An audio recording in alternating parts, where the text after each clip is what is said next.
un ange de Dieu chez un officier romain. Il y a deux faits extraordinaires dans le chapitre 10 des Actes des Apôtres qui réjouissent le cœur d'un croyant non-juif comme moi. Un ange de Dieu est entré dans la maison de Corneille, un étranger, mais surtout un officier romain, et Pierre, un apôtre juif, est aussi entré chez Corneille. C'est extraordinaire parce que les Juifs n'aimaient pas les étrangers, encore moins les soldats romains.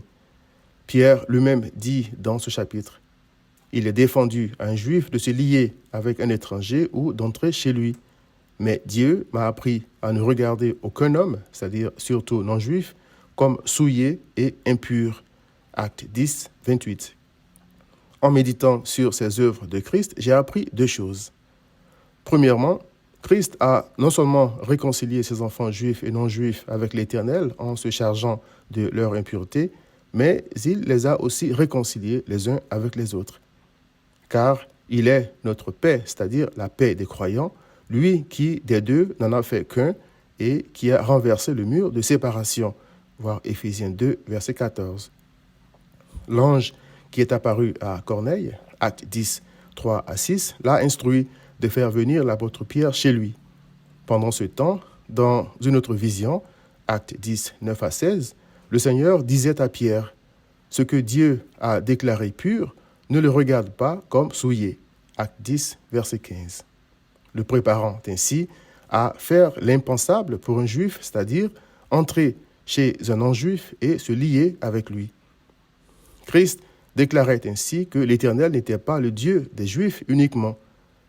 Deuxièmement, on peut avoir un intérêt pour Christ, prier et faire des dons, mais il faut entendre l'évangile de Christ pour être sauvé.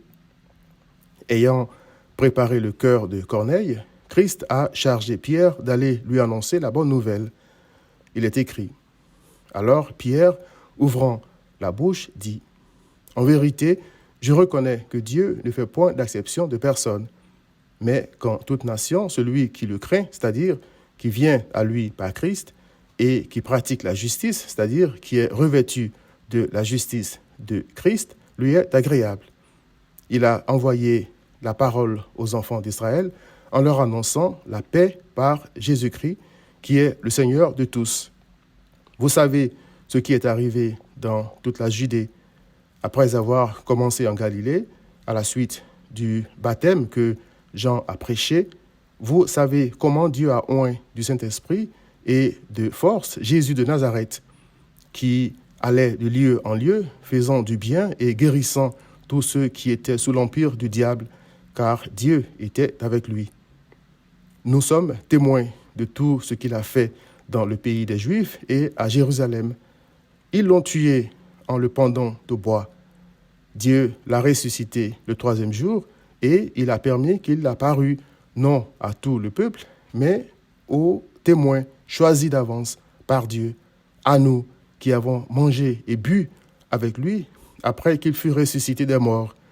Et Jésus nous a ordonné de prêcher au peuple et d'attester que c'est lui qui a été établi par Dieu, juge des vivants et des morts. Tous les prophètes rendent de lui le témoignage que quiconque croit en lui reçoit par son nom le pardon des péchés. Acte 10, 34 à 43.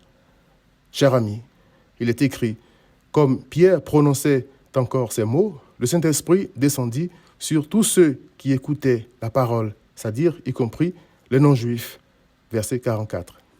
C'est en croyant en Christ qu'ils ont tous reçu le pardon de leurs péchés par le nom de Christ. En croyant en lui, cher ami, tu recevras le pardon de tes péchés par son précieux nom. Viens donc à Christ.